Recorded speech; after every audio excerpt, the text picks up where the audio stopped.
Bag को संभालते हुए रागिनी गर्ल्स गेस्ट हाउस के वार्ड में चलती हुई हर एक कमरे पर लिखे नंबर देखते हुए आगे बढ़ रही थी। चलते चलते उसकी नजर एक कमरे के दरवाजे पर लिखे नंबर पर गई, 08। दरवाजे पर लगी कुंडी सरकाकर वो कमरे के भीतर दाखिल हुई। कमरे की हालत देखकर लग रहा था कि काफी दिनों से उसकी सफाई नहीं की गई। कोने में एक पुरानी लकड़ी की अलमारी रखी थी जिसमें कुछ किताबें रखी थी। उसकी बगल में एक सिंगल बेड और पास ही में एक टेबल था जिस पर एक टेबल लैंप रखा था। अपना सामान एक जगह पर रख कर वो कमरों की देखभाल करने वाली कर्मचारी को तलाशने लगी। तभी उसकी नजर नोटिस बोर्ड पर लिखी सूचनाओं पर गई। आप सीसीटीवी की देखरेख में हैं। कमरे की सफाई खुद करनी होगी। रात 1 बजे के बाद मेन गेट बंद किया जाएगा। शोर मचाना, झगड़ा करना, ऊंची आवाज में बोलना, गाने सुनना आपको गेस्ट हाउस से निकालने के लिए काफी है। जो भी शिकायत करनी है वो लिखित रूप में देनी होगी। रागिनी सारी जानकारी पढ़कर निराश हो गई क्योंकि अब सारी सफाई उसे खुद करनी थी। रात होते होते उसने पूरा कमरा साफ कर दिया। तभी उसे कमरे के बाहर से कुछ फुसफुसाहट सुनाई दी। अपने खोले बाल पीछे बांधते हुए वो दरवाजे के पास आई और धीरे से दरवाजा खोलते हुए दरवाजे से बाहर झांक कर देखने लगे। 2 और लड़कियां उसी बोर्ड के सामने खड़ी सूचनाओं को पढ़ रही थी। रागिनी का मन किया कि उनसे बात करे कि तभी एक औरत वार्ड से चलती हुई उसके पास से गुजरते हुए बोली, काफी देर हो गई है, अपने कमरे में जाओ। उसे देखकर रागिनी ने भी अपना दरवाजा बंद कर लिया। कॉलेज शुरू होने में अभी 3-4 दिन बाकी थे, इसलिए कौन सी किताब पढ़े या कौन सा स्टडी करे ये सोच ही रही थी कि तभी दीवार से सटी अलमारी पर उसकी नजर गई। कुछ किताबें उसमें रखी हुई थी। बीच में एक डायरी भी रखी हुई थी। उस डायरी के कुछ पन्ने पलटकर पढ़ने लगी थी कि तभी दरवाजे पर दस्तक सुनाई दी। शायद कोई दरवाजा खटखटा रहा था। उसने डायरी टेबल पर रखी और दरवाजे की ओर चलने लगी। करीब 10 बजने को है, इतनी रात कौन होगा? कुछ सेकंड वो दरवाजे के पास खड़ी रही और फिर दरवाजा खोला और बाहर कोई नहीं था। लगता है कोई शरारत कर रहा है। वो दरवाजा बंद करने ही वाली थी कि तभी उसकी नजर सामने वाले गलियारे पर गई। दोनों तरफ कमरे और ठीक सामने एक और कमरा जिसका दरवाजा शायद थोड़ा खोला हुआ था। रागिनी चुपचाप अपने नजरें उस कमरे के दरवाजे पर गड़ाई खड़ी थी। समझ में नहीं आ रहा था कि उस कमरे में कोई है या वो दरवाजा गलती से खुला रह गया है। तभी एक लड़की उसके सामने से चलती हुई उसी कमरे के भीतर चली गई। रागिनी उसी को देख रही थी। वो लड़की दरवाजा बंद करने ही वाली थी कि रागिनी पर उसकी नजर गई। रागिनी हल्के से मुस्कुराई पर वो अजीब नजरों से रागिनी की ओर देख रही थी। रागिनी को समझ नहीं आ रहा था। रागिनी ने दोबारा मुस्कुराते हुए हाथ दिखाया और कहा, हाय, मेरा नाम रागिनी है और तुम्हारा?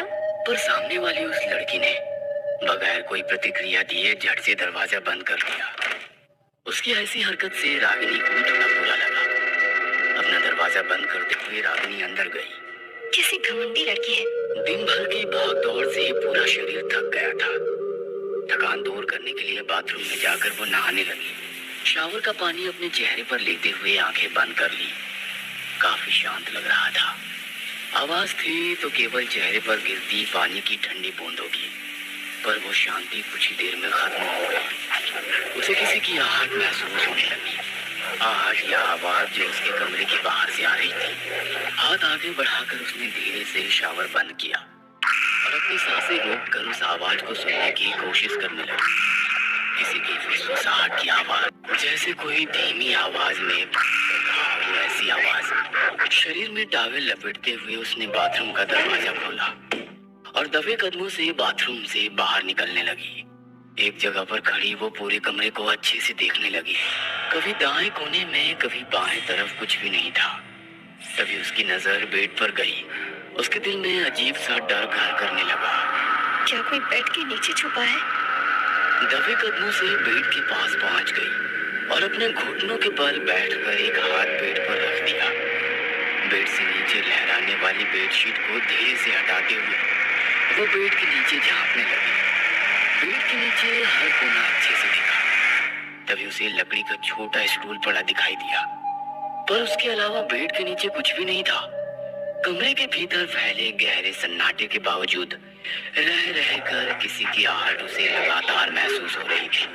दीवार पर टंगी घड़ी में देखा तो 11:25 हो चुके थे, पर उसे नजरअंदाज करते हुए उसने अपनी अलमारी खोली और नाइट गाउन निकाल कर पहन लिया और अपना सामान अलमारी में रखने लगी कि तभी दोबारा उसे वही आहट महसूस होने लगी। अब उसे भी डर लगने लगा। उसने दरवाजे की ओर देखा, शायद कोई दरवाजे के करीब दूसरी तरफ मौजूद था, क्योंकि उसकी आहट रागिनी महसूस कर रही थी, पर अब उसमें बिल्कुल भी हिम्मत नहीं थी कि दरवाजा खोलकर देखे। डरी सहमी से कुछ देर वो वैसे ही अपने बेड पर बैठी रही, सामने वाले दरवाजे पर नजरें गड़ाए बिल्कुल चुपचाप बैठी रही। कुछ ही देर में सब कुछ दोबारा शांत हो गया, पर अब उसे उस कमरे में घुटन सी होने लगी। लग रहा था जैसे कोई उस पर नजर रख रहा है, पर कोई चारा नहीं था। रात के करीब 2:25 हो रहे थे। बेड पर लेटी जरूर थी, पर उसे बिल्कुल भी नींद नहीं आ रही थी, इसलिए खिड़की से देखने वाले खुले आसमान में चमकते सितारों को निहारने लगी। तभी उसे याद आया कि अलमारी में कई सारी किताबें भी हैं। अलमारी में रखी किताबें टटोलने लगी। तभी उसकी नजर किताबों के बीच रखी एक डायरी पर गई। डायरी को धीरे से उठाते हुए वो अपने बेड पर बैठ गई। डायरी को गौर से देखकर सोच में पड़ गई। किसकी होगी ये डायरी? शायद इससे पहले जो लड़की इस कमरे में रह रही थी, वो जाने से पहले यहाँ भूल गई होगी। वही के पन्ना पलटने लगी। डायरी में लिखे शब्दों से लग रहा था कि वो पढ़ाई पर बिल्कुल ध्यान नहीं दे पा रही थी। वह मानसिक तौर पर काफी डिस्टर्ब हो चुकी थी। घर वालों की अपेक्षाओं का बोझ उसके दिलो दिमाग को दबाए जा रहा था। पढ़ते पढ़ते उसे थोड़ी गर्मी लगने लगी, इसलिए बेड के पास बनी खिड़की खोलने की कोशिश करने लगी, पर खिड़की जाम हो गई थी। एक दो बार जोर से हाथ मारा, कोई फायदा नहीं हुआ। तभी उसकी नजर छत पर लगे सीलिंग फैन पर गई। हाथ बढ़ाकर उसने सीलिंग फैन का बटन शुरू किया, पर काफी दिनों से बंद होने की वजह से घूमते वक्त थोड़ा आवाज करने लगा। लग रहा था कि किसी भारी चीज के लटके होने से फैन भी धीरे धीरे घूम रहा है। वह बेड पर आराम से लेट गई, पर नींद की वजह से भारी होती आंखें डायरी में लिखे अक्षरों के ऊपर तैरने लगी। उसकी पलक झपकी ही थी कि तभी उसे दोबारा वही आहट महसूस होने लगी, जैसे कोई दरवाजे के बाहर वाले गलियारे में दबे कदमों से चल रहा हो और उसके कमरे के बाहर आकर रुक गया। अब रागिनी का दिल जोर जोर से धड़कने लगा। आंखों पर गहराती नींद एकदम से गायब हो गई। सीलिंग फैन की आवाज में भी वो अजीब सी आहट उसे लगातार महसूस हो रही थी। बिना ज्यादा हिले उसने हाथ आगे करके फैन का बटन बंद कर दिया, ताकि पता चल सके कि दरवाजे के उस पार सच में किसी की मौजूदगी है या ये बस उसका वहम है। पर कुछ ही देर में वो आहट भी बंद हो गई। बेड पर लेटे हुए उसने फैसला किया कि सुबह होते ही सारी बातें गेस्ट हाउस की मालकिन को बताएगी, पर कुछ सोचते हुए वह अपने आप से बुदबुदाने लगी। गेस्ट हाउस के नियम अनुसार मुझे अपनी शिकायतों को लिखित रूप में देना होगा। लिखित रूप में मतलब शिकायत के नीचे मेरे हस्ताक्षर भी करने होंगे। अगर मैं यहाँ भूत प्रेत की मौजूदगी की शिकायत लिखित रूप में करती हूँ और गलती से वो लेटर किसी और लड़की के हाथ लग गया, तो पूरे गेस्ट हाउस में, साथ ही कॉलेज में भी मेरा मजाक उड़ाया जाएगा। सोच सोच कर दिमाग दर्द करने लगा। उसने आंखें बंद की और सोने की कोशिश करने लगी। कमरे के भीतर हल्की धुंधली रोशनी फैली हुई थी। एक लड़की बेड पर रखे छोटे स्टूल पर खड़ी फूट फूट कर रो रही थी। अपने ओढ़नी को सीलिंग फैन को कसकर बांधा, तो दूसरे सिरे को वो अपने गले में बांधते हुए बोलने लगी। मेरा दिमाग फट रहा है। पढ़ाई का बोझ और घर वालों की अपेक्षाएं मैं पूरी नहीं कर सकती। पापा, मुझे माफ कर दो, मुझे माफ कर दो। और अपने पैरों के नीचे वाले स्टूल को उसने धड़ से गिरा दिया। कुछ देर तक पैरों की झंझनाहट के साथ सीलिंग फैन की कर कर जैसी आवाज भी कमरे में गूंजने लगी। और तभी रागिनी झट से उठकर बैठ गई। वह सपना देख रही थी, पर सुबह हो चुकी थी। पास वाली खिड़की से बाहर देखा तो आसमान हल्के केशरी रंग से भरने लगा। अपने बालों को ऊपर बांधते हुए वो कमरे से बाहर निकली और गेस्ट हाउस की मालकिन के कमरे की ओर चलने लगी। रात वाली घटनाओं से काफी परेशान होने के कारण वह मालकिन से शिकायत करने का मन बना चुकी थी। पहले बात करके देखती हूँ, लिखित में मांगेंगी तो बाद में देखेंगे। मालकिन के कमरे का दरवाजा खुला ही था। वो चुपचाप अंदर चली गई। खुशकिस्मती से अंदर पहले ही कुछ लड़कियां मौजूद थी। वो भी उनके पीछे जाकर खड़ी हो गई। एक अधेड़ उम्र की महिला सोफे के ऊपर बैठी चाय पी रही थी। तभी एक लड़की ने कहा, आंटी जी, कल रात हमें काफी देर तक एक अजीब सी आहट महसूस हो रही थी, अजीब सी आवाजें आ रही थी। रागिनी भी पीछे खड़ी सब कुछ चुपचाप सुन रही थी। तभी मालकिन ने चाय का खाली कप सामने वाले टेबल पर रख दिया और बोली, चलो मुझे दिखाओ कहाँ आपको ये महसूस हो रहा था। गेस्ट हाउस की मालकिन उठकर बाहर आ गई। सभी लड़कियों को लेकर कमरों के गलियारे में आ गई।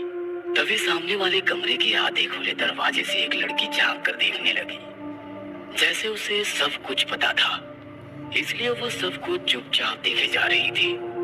गेस्ट हाउस की मालकिन ने उसकी तरफ देखकर अनदेखा किया। वार्ड में चलते चलते वो एकदम से रुक गई। सभी लड़कियों की ओर देखते हुए कहा, जो आपने महसूस किया वो सच है। पढ़ाई की टेंशन से एक लड़की ने सीलिंग फैन से लटक कर आत्महत्या कर ली थी। तब से यहाँ ये सब महसूस हो रहा है, पर उसने आज तक किसी को नुकसान नहीं पहुँचाया। कॉलेज शुरू होते ही यहाँ आने वाली नई लड़कियों को ये अजीब लगता है, पर हमारे लिए ये सब आम है। बस उसे पसंद नहीं कि कोई उसके कमरे के बाहर टहलता रहे। जिस कमरे में उसने खुदकुशी की थी, उस कमरे को बड़ा सा ताला लगाकर बंद कर दिया गया है, इसीलिए घबराने की कोई जरूरत नहीं। इतना कहकर वो वहाँ से जाने लगी। तभी एक लड़की ने पूछा, उस लड़की का नाम क्या था? चलते चलते वो एकदम से रुक गई। पीछे मुड़कर देखते हुए उसने मुस्कुराते हुए कहा, नाम था नहीं, नाम है। मतलब आज भी वो हमारे साथ रहती है।